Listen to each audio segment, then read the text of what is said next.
covers it up. Let's go and hit on the cameras. So as stated before, the Samsung Galaxy S21 has that triple camera setup. Samsung Galaxy Note 9 has that dual camera setup, a wide angle lens, and a telephoto lens, where the Samsung Galaxy S21 has that triple camera threat, wide angle, telephoto, and ultra wide sensor. In terms of the UIs on both, pretty much the same thing going on too, not a ginormous difference. A big thing to keep in mind though is that the Samsung Galaxy Note 9 can do 4K at 60 on the back. However, on the front, it can only do 1440p, so pretty much like 1080p and a little bit higher.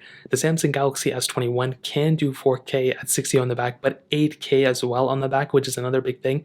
But it can also do 4K at 60 on the front as well. That's another pretty big thing to keep in mind.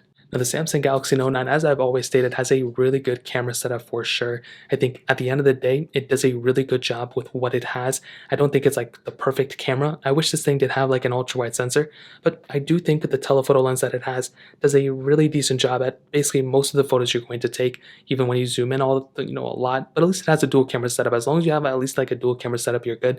Still 4K at 60 on the back. The front camera is where most people may run into more problems. Having an ability of like increasing this overall, going up to 4K at 60 or something like that would have been a lot nicer, but I still understand where they were coming from.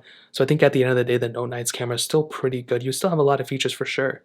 But I do think the Samsung Galaxy S21 by far is the better camera. I mean, we're like comparing like apples to oranges here. I mean, this camera is so much more future-proof, so many more features.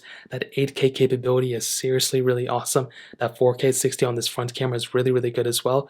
This is still like one of the best cameras you can pick up. I don't see how majority of manufacturers will go above this camera this year. Even the S20's camera from last year is still like top tier. So this camera, in my opinion, is really, really good, and I'm surprised how much better it is than the Samsung Galaxy Note 9, but the Note 9's camera is still respectable too. So in terms of that, that pretty much covers it up.